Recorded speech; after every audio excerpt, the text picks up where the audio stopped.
Madre mía, chicos. Lo de Can Yaman es que nos ha volado la cabeza, de verdad. Yo cuando he leído esto en la revista, he dicho, pero bueno, si esto es una bomba. Es que nadie, pero nadie se esperaba esto de él.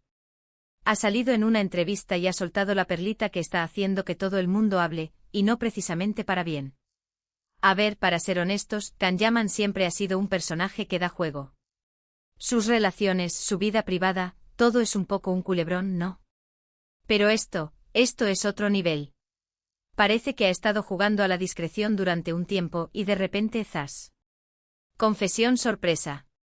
Y no es una confesión cualquiera, Es algo que afecta directamente a su imagen y a lo que él nos ha querido vender hasta ahora.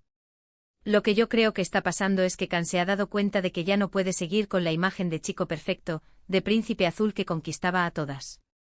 La gente ya no se traga esas cosas tan fácilmente. Ahora se valora más la autenticidad, la honestidad, aunque esa honestidad sea un poco turbia. Y él, parece, ha decidido tirar por ahí. Muchos dicen que esto es una estrategia de marketing, que está buscando hacerse un hueco en un mercado más maduro, más serio, dejando atrás el rollo de ídolo de masas. Y yo, la verdad, no descarto nada. El mundo del espectáculo es así, hay que reinventarse constantemente. Pero vamos a ver, ¿qué ha dicho exactamente? Pues ha hablado de su vida personal de una forma que, bueno, que te deja pensando. Ha abierto la puerta a aspectos de su vida que hasta ahora mantenía bajo 7 llaves, y no de la forma que esperábamos. Yo cuando he leído esas frases he tenido que releerlas varias veces. No me cuadraba.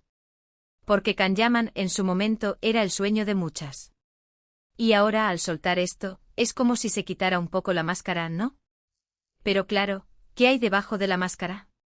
Esa es la gran pregunta. Porque no es una confesión de me gusta el helado de chocolate. Es algo mucho más personal. Lo que me fascina de esta situación es cómo puede cambiar la percepción que tenemos de una persona de la noche a la mañana. Hasta ayer, era el galán.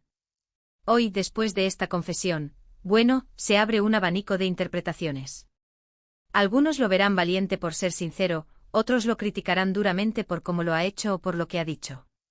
Yo me incluyo en los que piensan que hay que analizarlo bien, porque no todo es blanco o negro. Piénsalo, ha estado en un momento de su carrera donde quizá sentía que el público joven ya no le daba lo que necesitaba. Y para atraer a otro tipo de público, o para simplemente liberarse de esa presión, ¿qué mejor que una confesión que genere polémica? Es arriesgado, sí, pero también puede ser un movimiento maestro. Y sobre todo porque ha sido en una revista de prestigio, no en un Instagram Story. Eso le da otro peso, otra seriedad. No es un tuit impulsivo, es una entrevista pensada, donde ha tenido tiempo para meditar lo que iba a decir. Eso me hace pensar que realmente quiere que el mensaje llegue, que se entienda de una forma determinada. Lo que sí tengo claro es que esto va a traer cola. Veremos cómo reaccionan sus fans más acérrimos, si lo defienden a capa y espada o si se decepcionan. Y también veremos cómo esto afecta a sus próximos proyectos. Porque una confesión así, si no se maneja bien, te puede hundir una carrera. O al contrario, puede ser el trampolín definitivo para algo nuevo y diferente. Yo personalmente estoy deseando ver qué más sale de todo esto. Me da la sensación de que Can Yaman está abriendo una caja de Pandora, y dentro puede haber de todo. Y lo más interesante de todo es que nos ha cogido a todos desprevenidos. ¿Quién iba a decir que después de tantas portadas por sus romances, la bomba real iba a venir de una confesión tan inesperada? Así que la pregunta del millón, chicos, es esta: ¿creéis que esta confesión de Can Yaman es un acto de valentía y sinceridad, o creéis que es una estrategia muy bien calculada para relanzar su carrera?